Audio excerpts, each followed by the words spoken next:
Hey, this is a video about the first paper. Okay, so anytime you're writing a paper for me, you should consult a couple things. One, the rubric, which is on D2L. I'm going to pull that up so I'm talking to you with the exact same thing. So you go to the side, under content, go to rubrics, and then go to peer interview grading sheet, okay? That's going to pull up exactly how I grade this. So this is worth 50 points, just kind of ease you into the class.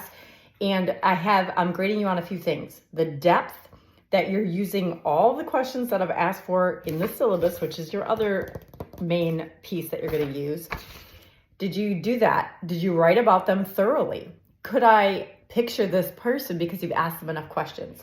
The integration and reflection. Do you use strength-based terminology? So in the Kress and Palo book, they have a list of strengths-based words, okay? So for my, this version, it's on page 13, okay? So you're going to try and use those as much as possible. If you want to, you can bold those. So you're like, hey, Roush, check it out, I'm using them. Describing verbal and nonverbal behavior, meaning as you're asking the questions, maybe you say, I asked them about their family rules and they shifted in their seat and looked uncomfortable, right? So I want to know both verbal and nonverbal. Are they short with their words? Do they talk a lot and it's hard to get another word in? Do they speak really, really fast? Or do they take a lot of pauses? Are they thoughtful in the way they think about things? The paper should not read in a choppy manner. It should be a narrative. Remember, this is not, I asked this question, here's the answer. Question, answer. It is not that. You are describing this individual in a narrative way. And so think about if you were at an award ceremony and you had to give a speech about this person, it should read kind of like that. Always remember that if the person picked up the paper and looked at it, which I always encourage folks to email this to their peer, their friend afterwards, because it's nice to see nice things written about each other, that they are not going to be like, this is rude, right? It should be like, oh, that feels good. I'm glad that you recognize that in me. The clarity of the writing, paper flows well. It's not choppy. You use appropriate punctuation and spelling. It reads like graduate writing. The ways to improve this part of your rubric is one, to use the Center for Writing Excellence.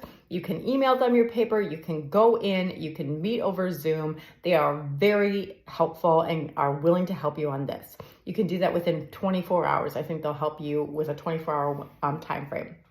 For me, if you send it to me within farther than 72 hours before it's due, then I will give you 10 minutes of editing, which is a fair amount, just so you know. Okay, the quality of the paper. Do you have an appropriate title page? Get that title page right. Do you have your references correctly done? Did you use APA headings? Did you have thorough exploration of the qualities of friends? Did you adhere to the description in the syllabus? So here's the syllabus, here's the description. This is available to you and content in D2L also. And remember, you are working to use this amount of questions. You have a nice freedom in terms of which questions you pick. However, you have to make sure it's nice and thorough. Can you do more questions? Yes. Can you do less? You can. It's not going to bode well for your grade, okay? So remember, each piece of this rubric I grade individually. So if I was like, oh, I'm just grading you on the integration and reflection, how well you integrated these questions and wrote about your friend.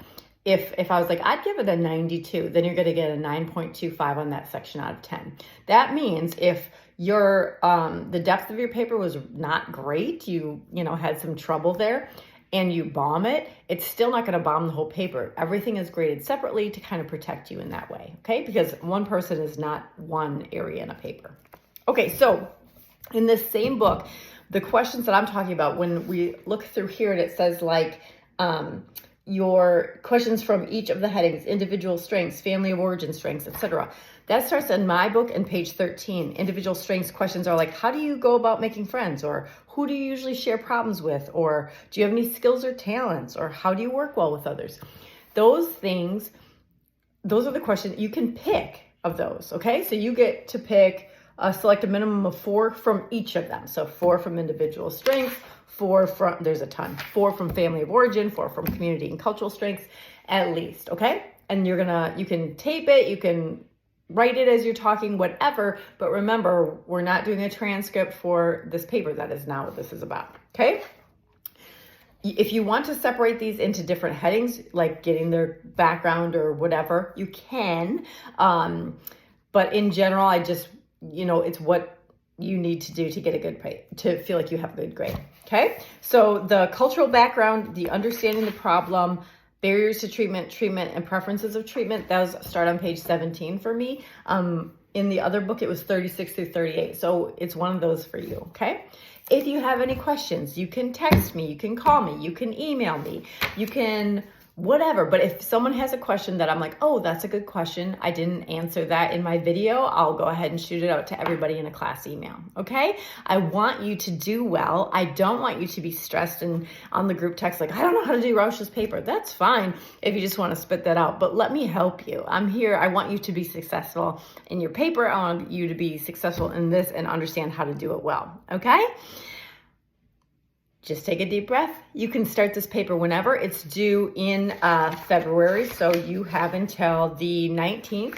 So any edits would need to come to me by the 16th before 5 p.m. Okay, just email those. Remember, it has to be in a Word doc, not a PDF, not a Google online platform or anything else, okay? Take a deep breath. We're just starting, but I'm here to help you the whole way.